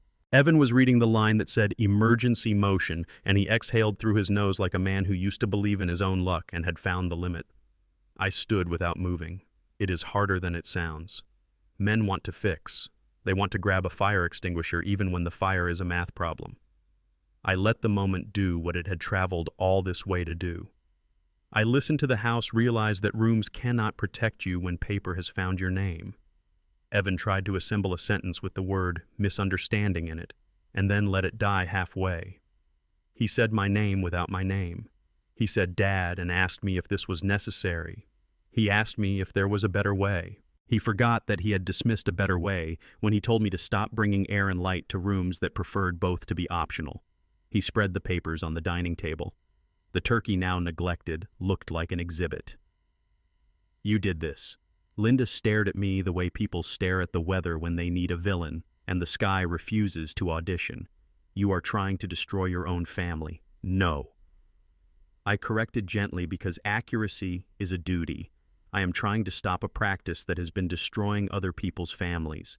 The investors have their own lawyers. The station has its own standards. The porch has its own light. None of this needed me to be loud. She reached for the back of a chair and missed it by an inch. She moved closer to Evan and pointed at a line as if her finger could erase it. He pulled his hand away and spoke to no one. I thought I had more time. I was going to fix it. It is strange how quickly music becomes unbearable. The playlist kept doing its cheerful work. I stepped to the counter and pressed the small triangle that made silence.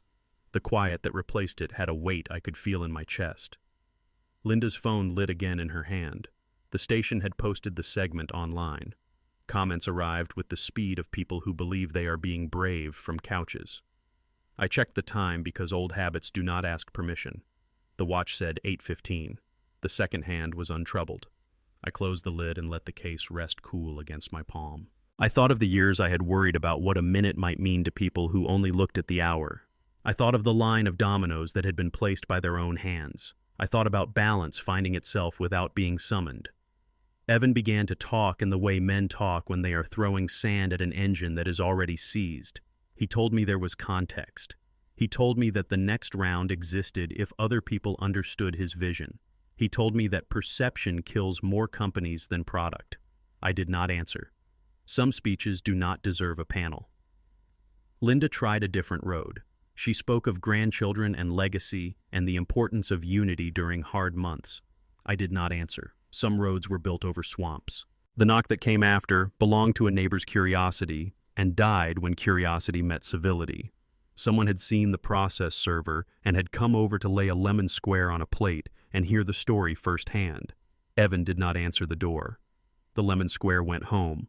The porch light kept its job. I picked up my coat from the rack where it had been pretending to be a guest. Evan looked up then. He said, "Wait," as if wait could make the ground stop being ground.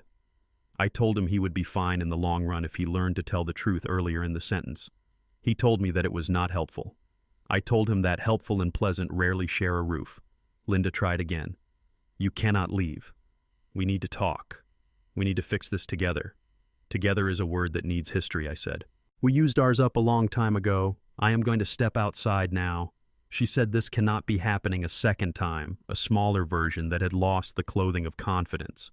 I answered with the same even tone. "It is punctual." I opened the door and let the cold greet me like an honest friend. The light from the hallway stretched out onto the porch and wrote a thin gold rectangle on the snow that had dusted the steps. I stepped over it. Behind me, the door eased back toward its frame. The latch met the strike and found its home. The sound was simple. Two pieces agree. The neighborhood had settled into the best kind of holiday hush. No cars, no distant sirens, just the clean quiet of air that has chosen to be still. The light from their window made a square on the yard and then faded into a blue that belonged to winter. I stood for a breath, and then another. The street learned what happened without needing to be told. I walked to the curb and did not look back. The house behind me and the city around me shared a single sentence without speaking. Justice is not late. It arrives when excuses finally run out. Then the snow accepted the light and gave it back in a softer language, and the night held that answer without another sound. Once the truth is public, silence becomes a luxury. In the days that followed, I learned how loud honesty can be when it finally has a microphone. It does not shout, it occupies. It fills rooms the way heat does in a house with good vents. You feel it more than you hear it. The morning after the dinner, I made oatmeal and left the television off. I did not need other voices in my kitchen. The city did not ask my permission to move forward. Trucks grumbled in the alley, collecting the last of the holiday overflow. A neighbor dragged a tree to the curb, and the dry needles left a green trail like handwriting on the sidewalk. I washed the bowl, dried it, put it back in the cabinet, and waited for nothing. Waiting for nothing is a discipline. Before noon, my phone began to carry the weight of other people's work. One message from a partner who had said the words emergency motion the night before. He wrote that the court had accepted filings and a hearing date was set. Another from the baker who had told me she felt foolish and angry. She wrote that letters had arrived acknowledging receipt of her complaint. She did not write about how she slept. She did not need to. You can hear sleep when it has returned to a person. It has a thickness to it, a steadiness. It ignores the window and the weather.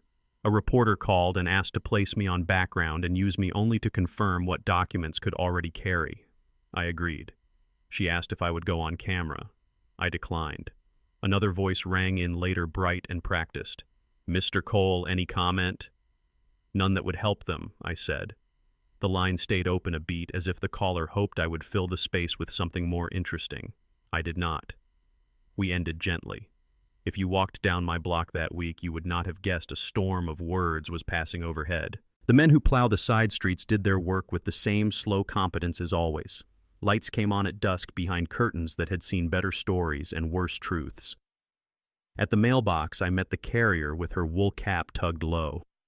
She lifted a hand without stopping. We both preferred motion to explanation. I do not know what it feels like to be the subject of a segment that runs every hour on a station that likes holidays and human interest stories with clean edges. I know what it looks like from a chair by a window. In the afternoon, I turned on the television for the first time since dinner.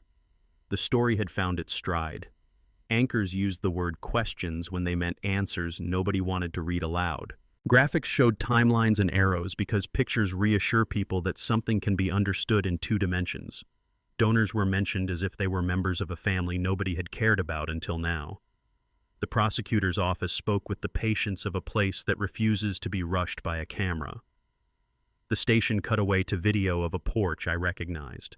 The tan envelope on the step looked plain and final. I did not cheer the images. I watched them as a person watches weather maps. Here is the front. Here are the edges. Here is the time it is meant to arrive. Linda left the public square in stages. First, the posts grew less frequent. Then the profile picture changed to a neutral photograph that looked more like a label than a face. A note appeared thanking supporters for their kindness during a difficult time. She wrote the word misunderstanding 3 times, and each time the word lost weight. Platforms do not take sides. They quietly change settings. They adjust visibility. One day later, a banner announced that fundraising activity had been paused at the request. Comments stopped being allowed. Threads were archived. People moved on to the next clean cause and the next gentle story. Evan tried to build a raft out of language. A statement appeared on a website that had once promised transformation on a scale last seen in myths. The statement did that thing statements do. Lessons learned. A pivot to fundamentals. Apologies to those affected. An assurance that a plan exists. The paragraphs had a sheen on them like refrigerator light. You can survive on it if you need to, but it does not feel like daylight. The twist came on a Thursday evening when the station ran a sit-down in a borrowed office that tried to look humble. Evan faced the camera in a navy jacket with a collar that held its shape too well. He addressed the city in a voice I knew better than I wanted. He said the word sorry and looked down at the right moments. He used the phrase my responsibility and let it sit long enough to be noticed. He arranged his sentences so that a reasonable person might feel a small warmth toward a man who had lost his way and was trying to ask directions. The anchor thanked him and then moved on to the weather, which has the only authority that never needs a press release. The segment was posted online. The comments grew fast and hard, then the station turned them off. The next day, the story ran once more and then yielded its spot to something people prefer to think about. A dog was rescued from a river. A teacher who paid off lunch debt. He had said sorry. Nobody kept listening. I felt no triumph watching that. What I felt was a release I could not have bought in any store. If a city does not need your outrage anymore, it gives you back your time. You are free to make coffee, sharpen a pencil, mend the hinge that has been waiting for a day when you have 5 minutes and the right screwdriver. Consequences have a slow gait in real life. A letter arrived addressed to me as the owner of a property that has served as a lighthouse for process servers. It confirmed that service was complete at one address and attempted at another. A notice set a date for a hearing about accounts to be frozen until numbers could be persuaded to tell the truth. I placed the letters in a folder and did not hold them longer than necessary. Paper carries worry if you grip it too hard. Neighbors did what neighbors do. They shared bread over fences and looked down when walking past a house that had known sirens last year. They did not say anything clever. They cut their hedges shorter than usual. You could feel a neighborhood remember that it is a collection of rooms where people wait out the weather together. No one asked me to explain the storm. That was a kindness. Dean called once. The conversation was short and exact. His voice had the calm of a man who knows the line between roles. He told me that motions had been granted and that he anticipated resolution with minimal spectacle. He asked if I needed anything. I told him no. He said, "Take care," and we ended in a tone that did not pretend anything it could not keep. I moved through the week with the steady rhythm my hands had learned from years of mending rooms and balancing lines. I replaced a furnace filter. I tightened a latch at the back door that had been stealing heat like a quiet thief. I drove to Birch Street and stood on the sidewalk across from the porch that had done its part. Inside, the young couple was stringing paper snowflakes in a window. Their boy wore socks that slid on the floor and made him laugh as he skated from the sofa to the chair. The heat from their cooking breathed out into the cold for a moment when the door opened. I did not wave. They did not look up. That felt right. On Friday evening, a local blog that likes to amplify small fires posted a grainy clip of Linda leaving a building that houses several offices with doors that never reveal exactly which name belongs to which room. The clip was 10 seconds of nothing made to feel like a discovery. A caption asked where she would go next. The answer, like most answers, was nowhere that could be filmed. I turned off the computer and let the apartment have its quiet. I made tea and sat by the television without turning it on. That lasted 6 minutes. Curiosity is not a sin. It is a visitor. I pressed the button and the screen opened a window into a world that keeps going even when you do not request it. The station ran a final roundup. Legal timelines, recovery possibilities for donors. A reminder that the accused are accused, not yet convicted. A credit to the tip line that remains at the bottom of every story about people who behave badly in private and publicly in public. Then the anchor did what good anchors do. She looked into the camera and asked for decency. She asked viewers to remember that people live in the rooms behind headlines. She did not specify which people. That was her wisdom. The segment ended. The music for the next show began to lay its carpet across the floor of the room. I found the remote and pressed my thumb. The television answered with a small click that felt like a valve closing in an old house. The screen kept a moment of glow, then went black and turned my face into a flat portrait in its glass. What looked back at me was a man who had learned how to let a storm do its work without standing in the wind. The fire in the grate answered a log and sent up a small chorus of crackles. They sounded like confirmation, not victory. I thought about applause and how it can confuse a person into thinking a story belongs to an audience. Most endings do not want a crowd. They want a chair and a room and a heartbeat that is allowed to slow. They want a sentence that can be said without anyone correcting it. Today I learned how little I had to say. I felt lighter where a weight used to sit behind my ribs. My phone rested on the table within reach. It did not ring. It did not buzz. It lay there like a well-behaved instrument waiting for permission. I left it. I warmed my hands around the tea and listened to the house perform its small concerto. The furnace learned its next note. A branch touched the siding and then reconsidered. A car passed on the street with tires that hummed without complaint. Some people wish for justice to arrive like thunder. I prefer how it actually comes most days. It walks to the front door at dinner time and asks a person to hold an envelope. Then it goes home to its own supper and lets the papers talk.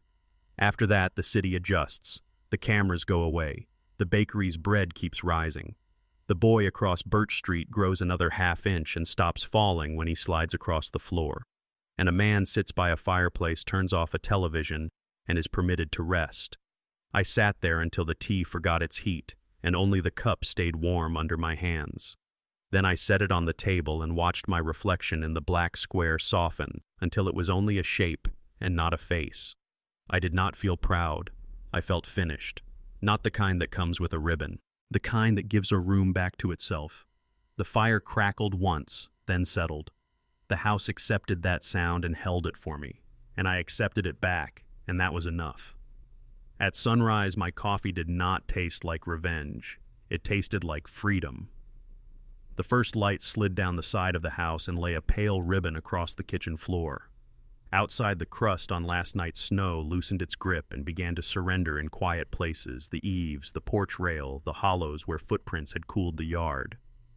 I held the mug and watched a thin veil rise from the surface, drift toward the window, and vanish into the morning. The air smelled clean like paper before ink. I did not turn on the television. I did not reach for the radio. The house had earned a day without other voices. The furnace exhaled once and settled. Somewhere in the alley, a lid met a trash can with a polite clink, and the sound went away. Peace is not the absence of noise. It is the moment you realize the noises belong here. I took the old pocket watch from the table and pressed the crown. The lid opened with its usual small ceremony. The hands were untroubled, the second sweeping without opinion, the face catching the newborn light. I listened to the faint tick, steady thin as fishing line, and closed it again. Enough time had passed. More would come. The watch does not need witnesses to be correct. I thought of the road I had taken to get here. Not the miles, the choices. The way a person learns to place one small stone after another to cross a river that will not be convinced to stop. There is pleasure in that exactness. A man comes to rely on it in the way he once relied on applause. The quiet adds up. So do you. Steam thinned and curled. I lifted the mug and tasted something I had not tasted in a long time. Not bitterness, not victory built on another's loss. Just the clean flavor of a morning that did not owe anyone an explanation. I let the heat anchor my hands and went to the window.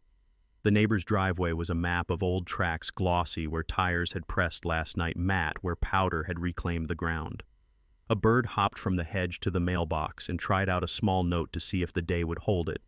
A man in a brown jacket jogged past without urgency and lifted 2 fingers in greeting. I returned the small salute. It is good to belong to a block where people do not require a speech. On the counter, my phone lay face down, weightless in the way tools feel once they have done the job you asked of them. A red dot waited when I turned it over. One message. The timestamp was late. The number needed no introduction. I set the phone next to the mug and let the silence stretch a little longer. Some things should be opened only once the room has settled into itself. I rinsed the sink, wiped the last faint circle where the mug had been, and tucked the dish towel onto its hook. The ordinary motion steadied me better than any thought. Then I pulled out the chair and sat the phone between my hands. I pressed play. His voice arrived carefully as if it had walked here in socks. Dad. There was a pause, not long, just enough room for memory to take a breath. I am sorry. I am so sorry. I have said a lot of things to microphones and strangers, and they did not feel like anything when I said them. I mean this. I am sorry. There was another pause where a man tests a door to see if it will open without a key. I have made a mess. I know that. I do not know how to make the right kind of amends. Maybe we could meet. I will drive to you. A coffee. A walk. I will listen. He stopped. The room he was in made a small sound air through a vent, the kind of blue light hum you hear in offices that never learned how to be homes. The message continued. I know I asked for things I did not deserve. I know I treated love like a switch. I know you have reasons to hang up. I am asking for a chance to do one true thing. Please call me. He said his number as if he did not know I had it. The line ended with that soft, mechanical mercy voicemails give when a person runs out of words. The phone returned to quiet. I set it down. I looked out the window again. The bird had committed to its note. Another answered from the elm across the street. 2 sounds not competing, not rehearsed, honest as breath. I leaned back and let my shoulders unhook themselves from old angles. The kitchen carried light the way a church carries dust. You can see both if you turn your head the right way. I did not feel the large emotions people like to film. What arrived was smaller, simpler. Relief. Not because he had said the right words, because I did not have to write them for him. The apology belonged to him. So would the repair if it ever happened. My part was finished. A ledger does not need flourishes to be complete. It needs the last line to line up. I lifted the phone again and held my thumb over the screen without moving. This was the test behind all the other tests. Could I leave a door unlocked without standing guard beside it? Could I choose to protect what I had built without turning it into a fortress? I thought of the coat I had folded years ago and placed on the top shelf, not as a trophy, not as a flag planted in conquered land, but as a marker a man can leave for himself. I had touched it last night before bed, a brief hand on wool, A count of 5, the way you steady yourself before stepping onto a new rung. I did not need to carry it today. The coffee had cooled to warm. I finished it without ceremony and rinsed the mug again. Then I dried my hands and stood at the small counter where lists get made. I wrote 3 items on a scrap and left room beneath them. Gas, road atlas, sandwich for the drive. I still keep a map in the glove box. Small rituals do not apologize for being old. They just bring you where you said you would go. A soft light gathered on the hallway wall, the kind of light that makes old paint look forgiving. I took it as a signal. Jacket, wallet, keys. I slipped the watch into the pocket where it has learned to ride without announcing itself. By the door, the boots stood as they always do, heels together like a pair of sentries not interested in medals. I sat and laced them. The knots felt familiar, the cotton biting my fingers cleanly. Before I left, I tapped the phone awake one more time and read the single line under the voicemail. I let the text on the screen be text. Then I slid my thumb to the edge and watched the little icon ask one last time if I was sure. I was. The message disappeared. Not because the words offended me, because the next thing I had to say did not belong to either of us. In the doorway I paused, not for doubt, for gratitude.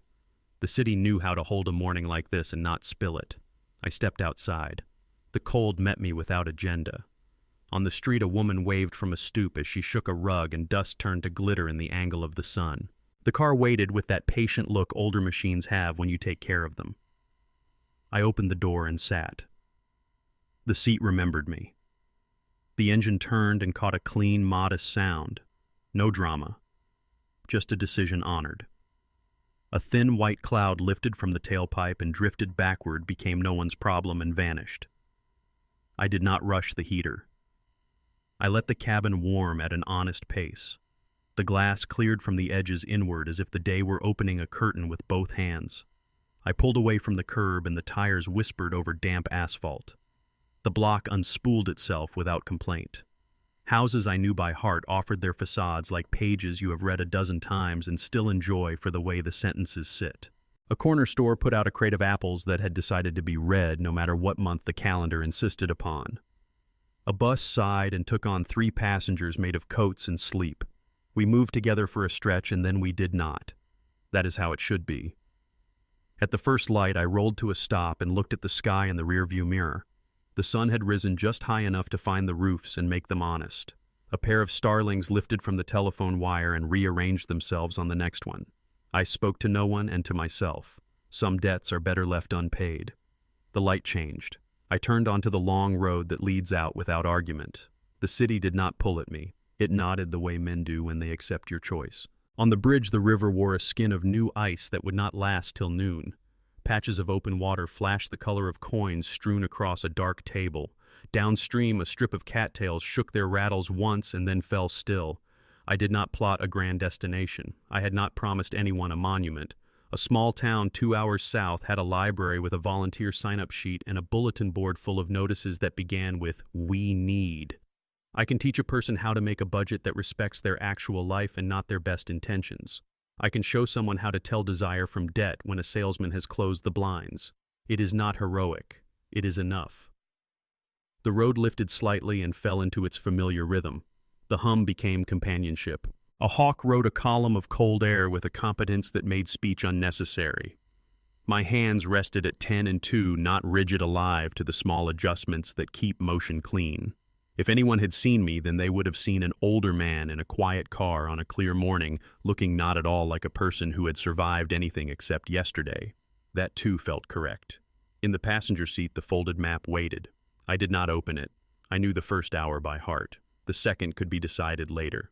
The countryside narrowed and widened, fields taking their turns in brown and white like old quilts laid out to air. Barn roofs shone where the frost still clung. The sky ahead learned a deeper blue with each mile. I thought of Linda and let the thought keep walking. I thought once of Evan and let that thought find its own chair, not at the front of the room, not at the back, not dismissed, simply seated among the rest. Apology is not nothing. It is not everything. It is a sign that a person has woken up and is willing to stand. What they do with their legs is not my work. The town sign arrived exactly where it always does, 2 posts in the ground that had learned to hold them straight. I eased off the highway and onto a street that welcomed without asking for a password. A bakery promised cinnamon and delivered the smell before the door. A barber shop displayed a striped pole that kept turning even when no one watched. The library sat square and confident beneath a roof that someone loved enough to keep sound. I parked beneath a tree that had let go of all but 3 leaves each, clinging without embarrassment to a branch that had made room for them long past the season. I turned off the engine. The sudden quiet felt like permission.